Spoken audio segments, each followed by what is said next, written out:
Nunca imaginei que estaria aqui, sozinha em um apartamento vazio, escrevendo esta confissão.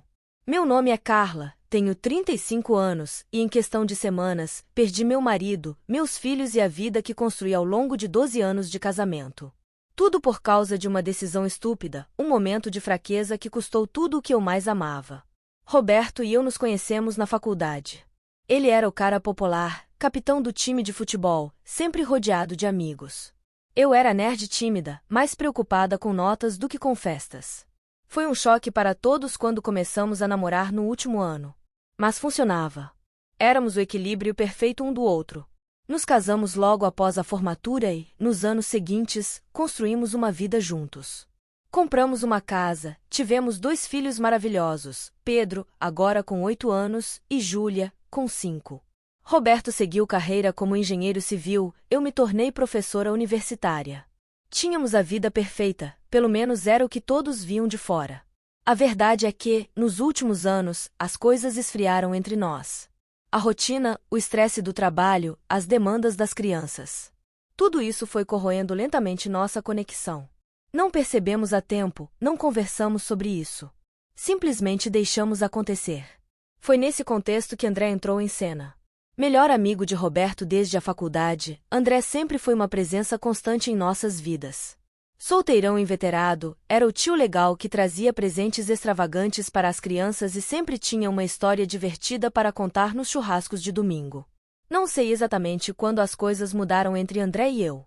Talvez tenha sido naquela festa de aniversário de Roberto, quando ficamos conversando por horas enquanto meu marido entretinha os outros convidados. Ou talvez nas mensagens de texto que começamos a trocar, inicialmente sobre banalidades, mas que foram ficando cada vez mais pessoais. O que sei é que, em algum momento, cruzamos uma linha. Começamos a nos encontrar às escondidas. No início, eram apenas cafés inocentes. Depois, almoços prolongados. Então, ainda me lembro do primeiro beijo. Foi após um desses almoços. Estávamos no carro dele, parados em frente ao meu trabalho. Houve um momento de silêncio, um olhar prolongado, e de repente estávamos nos beijando como 2 adolescentes. Naquele momento, deveria ter parado tudo. Deveria ter dito que foi um erro, que amava meu marido, que não podíamos fazer isso com Roberto. Mas não fiz. Em vez disso, marquei um novo encontro para a semana seguinte. Nossa aventura durou 2 meses.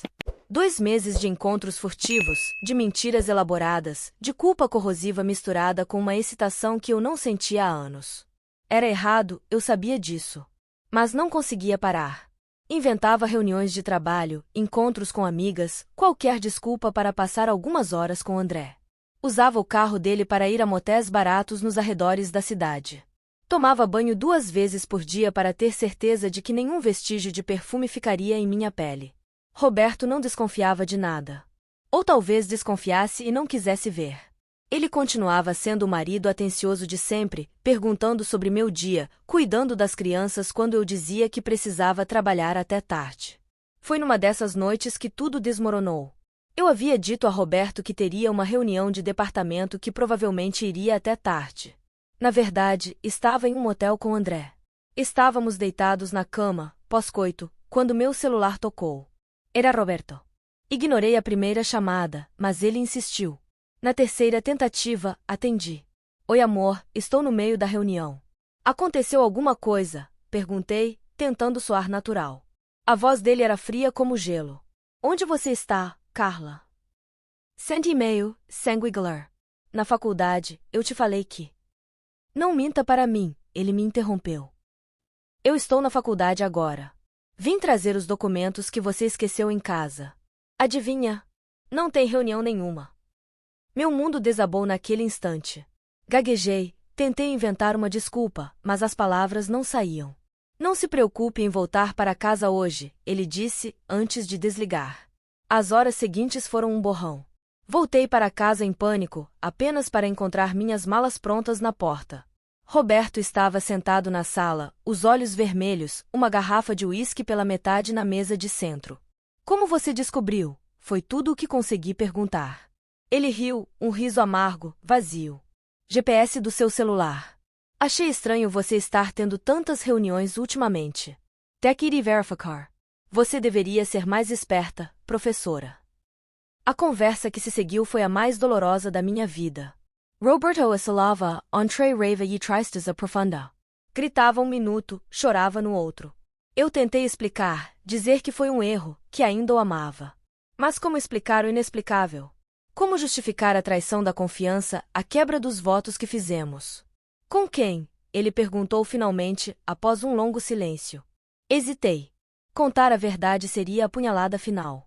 Mas eu já havia mentido demais. André, sussurrei. O olhar de pura traição no rosto de Roberto vai me assombrar para sempre.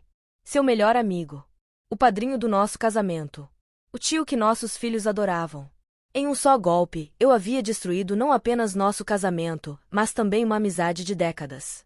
Roberto me pediu para sair de casa naquela mesma noite. Disse que não suportaria olhar para mim, que precisava de espaço. Implorei para ver as crianças, para me despedir, mas ele foi irredutível. Elas já estão dormindo. É melhor assim. Passei as semanas seguintes em um estado de torpor. Fiquei na casa de uma colega de trabalho, incapaz de encarar minha família, meus amigos. Roberto não atendia minhas ligações, não respondia minhas mensagens. Através de uma amiga em comum, soube que ele havia contado tudo para os pais dele e para os meus. A vergonha que senti foi indescritível. Tentei falar com André, mas descobri que ele havia pedido transferência no trabalho e se mudado para outro estado. Covarde até o fim, ele nem sequer teve a decência de me avisar. Eu havia jogado fora meu casamento por alguém que fugiu ao primeiro sinal de problemas. Após 2 semanas de silêncio, finalmente recebi uma mensagem de Roberto. Ele queria que nos encontrássemos para conversar sobre os próximos passos. Meu coração se encheu de esperança. Talvez, apenas talvez, houvesse uma chance de consertar as coisas. Essa esperança foi brutalmente esmagada quando entrei no escritório do advogado dele. Roberto estava lá, acompanhado de seu advogado, com uma pilha de documentos na frente. Divórcio. Divisão de bens. E o pior, guarda das crianças. Quero a guarda total, Roberto disse, sua voz fria e determinada. Você mostrou que não é capaz de tomar decisões responsáveis. Não confio em você para criar nossos filhos. Eu protestei, é claro. Argumentei que, apesar do meu erro, eu ainda era uma boa mãe. Que as crianças precisavam de nós dois. Mas Roberto estava irredutível. Você pensou nas crianças quando estava transando com meu melhor amigo, ele perguntou, a raiva mal contida em sua voz. Você pensou na família que estava destruindo. Os meses seguintes foram uma batalha legal e emocional exaustiva. Roberto usou todas as armas que tinha. Minha infidelidade, o fato de eu estar temporariamente sem moradia fixa, até mesmo algumas faltas no trabalho que tive devido ao estresse da situação. Eu lutei com todas as minhas forças, mas no final, a corte decidiu a favor dele. Roberto obteve a guarda total, com direitos de visita para mim nos finais de semana. O dia em que a decisão foi anunciada foi o segundo pior dia da minha vida, perdendo apenas para a noite em que Roberto descobriu tudo. Ver meus filhos serem legalmente afastados de mim, saber que não os veria crescer diariamente, que não estaria lá para cada momento importante. Foi como morrer por dentro.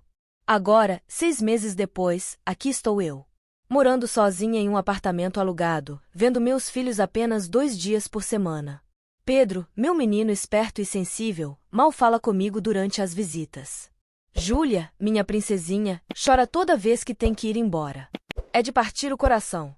Roberto seguiu em frente. Ouvi dizer que está namorando uma mulher mais jovem que conheceu no trabalho. Fico feliz por ele, de verdade. E ele merece ser feliz. Mas não posso negar a pontada de ciúme, de arrependimento, que sinto ao pensar nele refazendo sua vida enquanto a minha parece eternamente pausada naquele momento fatídico. Perdi amigos, perdi o respeito dos colegas de trabalho, perdi a confiança da minha família. Mas nada se compara à perda da convivência diária com meus filhos. Cada noite que passo sozinha neste apartamento, sabendo que não vou acordá-los para a escola na manhã seguinte, é uma tortura. Se pudesse voltar no tempo, faria tudo diferente. Teria conversado com Roberto sobre os problemas em nosso casamento em vez de buscar conforto nos braços de outro. Teria valorizado o que tínhamos em vez de arriscar tudo por alguns momentos de excitação. Mas não posso voltar atrás. Tudo o que posso fazer agora é tentar reconstruir minha vida, ser a melhor mãe que posso ser nos momentos que tenho com meus filhos e esperar que, um dia, eles possam me perdoar. Para qualquer um que esteja lendo isso e pensando em trair, não vale a pena. O prazer momentâneo, a excitação do proibido, nada disso compensa a dor, a culpa e as consequências duradouras. Pense em tudo o que você tem a perder. Pense nas pessoas que você vai magoar. Aprendi da maneira mais difícil que nossas ações têm consequências. Que um momento de fraqueza pode destruir anos de confiança. Que o preço da traição é muito mais alto do que podemos imaginar. Hoje, tudo o que me resta são arrependimentos e a esperança tênue de que, algum dia, possa reconstruir ao menos parte do que destruí. É uma lição dura, mas uma que carregarei para sempre. Se você está em um relacionamento e sente que algo está faltando, converse. Busque ajuda. Faça terapia. Qualquer coisa é melhor do que o caminho que eu escolhi. Porque no final, a pessoa que você mais trai quando é infiel é você mesma.